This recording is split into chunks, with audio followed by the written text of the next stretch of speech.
બાળકની સમસ્યાઓ છે કે મને સમય કેમ નથી આપતા. તેના દરેક માતા પિતા પોતાના દીકરા કે દીકરી કે બાળકને સમય નથી આપતા. કેમ કે પિતાને, પપ્પાને કે મમ્મીને ફ્રીડમ જોઈએ છે, એટલે આપણે શું કરીએ છીએ, બાળકને મોબાઈલ આપી દઈએ છીએ, એટલે શાંતિથી બેસે છે. એનું કામ કરે છે, પપ્પા પપ્પાનું કામ કરે, મમ્મી મમ્મીનું કામ કરે. આપણી પાસે બાળક સાથે રમવાનું, ફરવાનું કોઈ જ સમય નથી હોતો. જ્યારે પણ બાળક આપણી પાસે આવે ત્યારે આપણે કહીશું કે રવિવારે રમીશું, આવતીકાલે રમીશું, પરમ દિવસે રમીશું, પણ આપણી પાસે બાળક સાથે રમવાનો, બાળક સાથે સમય વિતાવવાનો કોઈ સમય આપણી પાસે નથી હોતો. તો બાળકની પહેલી સમસ્યા છે. બીજી સમસ્યા છે, બાળક એવું કહે છે કે મારી સરખામણી કેમ કરો છો, હર હંમેશ મારી સરખામણી કેમ કરો છો.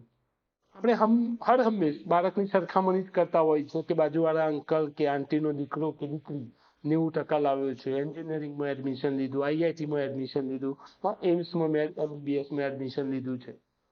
દરેક જગ્યાએ દરેક વખતે આપણે કમ્પેરિઝન કરતા હોઈએ છીએ. પણ યાદ રાખો, આપણું બાળક જે છે એ યુનિક જ છે. એ એની સ્કિલ પ્રમાણે, એની પોટેન્શિયલ પ્રમાણે આ પૃથ્વી પર આવ્યું છે. એટલે આપણે એની સરખામણી કોઈ બીજા સાથે કરવી ના જોઈએ. આ બાળકની સમસ્યા છે કે મને સરખામણી કેમ કરો છો.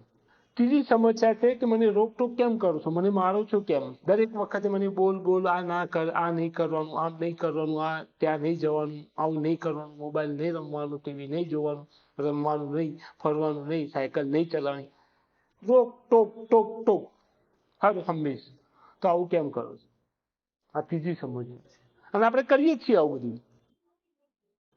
ચોથી સમસ્યા છે કે મને કંઈ કામ કેમ નથી કરવા દેતા. જ્યારે રમવાની વાત આવે તો રમવાની ના, જ્યારે કંઈ બીજું પેઇન્ટિંગ કરવાની વાત આવે તો એ ના, ફરવા જવાની વાત આવે તો એ ના, સાયકલ ચલાવવાની વાત આવે તો એમાં પણ ના. દરેક વખતે આપણો એક જ જવાબ, ના ના ના, નો નો નો, બીજો કોઈ જ જવાબ નહીં, રેડીમેડ આન્સર. જો બાળક એમ કહે કે મારે વરસાદમાં નાહવું છે તો ના. જો બાળક એમ કહે કે મારે સવારે સાયકલ ચલાવવી છે તો ના. બાળક એમ કહે કે મારે માટીમાં રમવું છે તો ના. દરેક વખતે આપણો રેડીમેડ આન્સર હોય છે કે ના, નહીં, નો. તો આ બાળકની સમસ્યાઓ છે, અને આપણે આવું કરીએ જ છીએ.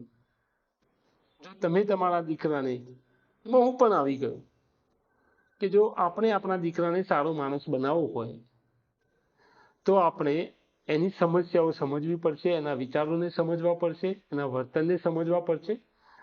એ પછી એ સમસ્યાઓનું, એ વિચારોનું, એ વર્તનનું સમાધાન લાવવાનો પ્રયત્ન કરવો પડશે. જો તમને ખબર જ ના હોય કે પ્રોબ્લેમ શું છે, પ્રોબ્લેમનું મૂળ શું છે, સમસ્યાનું મૂળ કારણ શું છે, એ ખબર જ ના હોય, અને આપણે ગમે એમ બીજી જગ્યાએ મૂળ કારણ શોધ્યા વગર ગમે એટલા પ્રયત્નો કરીશું તો પણ સફળ થવાના નથી. અને બાળકના કેસમાં આપણે જોઈએ છીએ કે રોક ટોક બધું જ કરીએ છીએ છતાં પણ સુધારો આવતો નથી.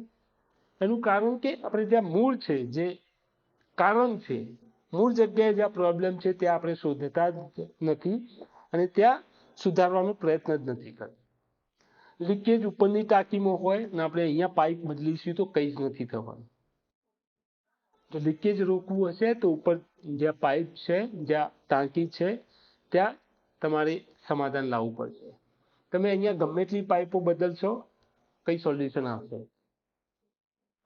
એવી જ રીતે જો બાળકની સમસ્યાઓ કે બાળકનું ઘડતર કરવા માટે એની સમસ્યાઓ જાણ્યા પછી, મૂળ કારણો જાણ્યા પછી જો તમે એમાં પ્રયત્ન કરશો તો 100% તમે સફળ થશો.